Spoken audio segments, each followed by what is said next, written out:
Hello दोस्तों, कैसे हैं आप सब। आज जो कहानी मैं आपको सुनाने जा रहा हूँ, एक कहानी दो दोस्तों की है और उनके साथ हुए एक भूतिया और एक भयानक हादसे के बारे में है। तो कहानी शुरू करने से पहले आप दोस्तों आपसे रिक्वेस्ट है कि वीडियो को पूरा देखें और चैनल को सब्सक्राइब करना ना भूलें। चलो सीधा कहानी की तरफ चलते हैं। अजीत और राहुल दो पक्के दोस्त हैं। तो होता क्या है, दोनों घूमने का प्लान बनाते हैं और अजीत अपनी गाड़ी लेके कुल्लू मनाली की तरफ निकल चलते हैं दोनों दोस्त। लेकिन बीच रास्ते में ही दोनों को एक्सीडेंट हो जाता है और अजीत जो कि गाड़ी चला रहा था उसको काफ़ी चोट आ जाती है और जो उसका दूसरा दोस्त है राहुल, वो उसको बचाने के लिए कोशिश करता है और हाथ पैर मारना शुरू कर देता है और किसी किसी को रोकता है, लेकिन कोई भी उनको इस हालात में देख के उनकी कोई मदद नहीं करता।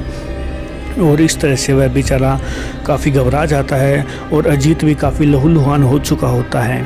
लेकिन उनको ये नहीं पता था कि अब जिससे वो मदद ले रहे हैं असल में वो एक इंसान नहीं, एक प्रेत आत्मा है जिसका कुछ ही दिन पहले यहाँ पे एक्सीडेंट भी हुआ था, जिससे उसकी रूह यहाँ आसपास ही भटक रही थी। थोड़ी दूर चलने पर वह जैसे ही देखता है तो एक बूढ़ा आदमी उसके पास आता है और कहता है कि बेटा क्या हुआ, क्यों इतने परेशान हो। तब राहुल कहता है कि मेरे दोस्त का एक्सीडेंट हो गया है और इसको काफ़ी चोट आई है और कोई मेरी मदद नहीं कर रहा। बाबा मेरी मदद करो और मेरे दोस्त को बचा लो। तब वो बूढ़ा आदमी कहता है कि ठीक है बेटा, तुम घबराओ मत, अपने दोस्त को उठाओ और मेरे साथ चलो। यहीं पास में ही मेरी एक छोटी सी झोपड़ी है, इसको वहाँ लेकर चलते हैं, उसका जो भी इलाज हो सकेगा हम दोनों मिलकर कर लेंगे। तब वह बूढ़ा अपने साथ राहुल और अजीत को अपने साथ ले जाता है और वह बिस्तर पर चारपाई पर बैठा देता है। अजीत को लेटा दिया जाता है और बूढ़ा कहता है कि थोड़ी दूर पर एक वैद्य है, अगर तुम चाहो तो उससे ले आओ, तब तक मैं तुम्हारे दोस्त का ख्याल रखूँगा।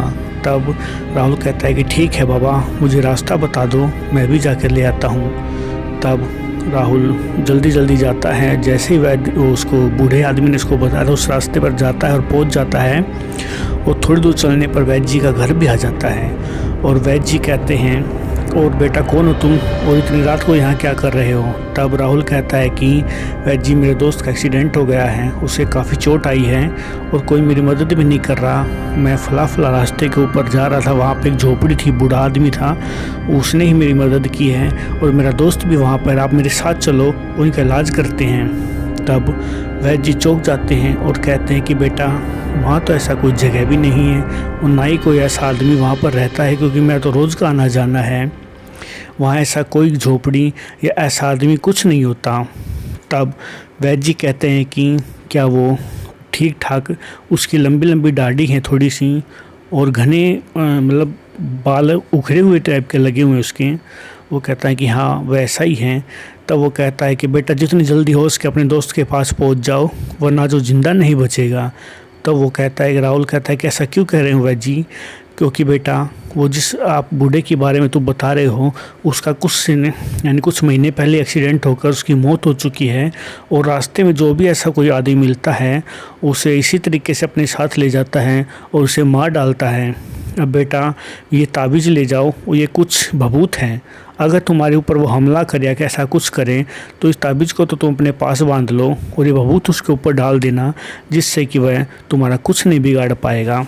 तब राहुल जल्दी से वो सारी चीज़ें लेकर वो अपने दोस्त के पास पहुंच जाता है और जैसे ही वो अपने दोस्त के पास पहुंचता है देखता है कि वो जो बूढ़ा था वो प्रेत बन चुका होता है और उस राहुल और अजीत को मारने की कोशिश कर रहा होता है। तभी राहुल वो भभूत उसके ऊपर डाल देता है, जिसके प्रभाव से वो उसका कुछ नहीं कर पाता और राहुल अजीत को उठाकर अपने साथ ले जाता है और वहाँ से भाग जाते हैं। जैसे तैसे करके दोनों अपनी जान बचाते हैं और अपने दोस्त को लेकर अजीत वापस घर की तरफ चला जाता है। और जब भी वो यह वाक़या याद करता है तो उसकी रूह काँप उठती है और ये सब देखकर वो इतना भयभीत और डर जाता है कि किसी को भी इस बारे में नहीं बताता। और अजीत को तो पता ही क्या चलता, वो तो बेहोश था, उसको तो वैसे ही कुछ नहीं पता। दोस्तों स्टोरी कैसी लगी आपको?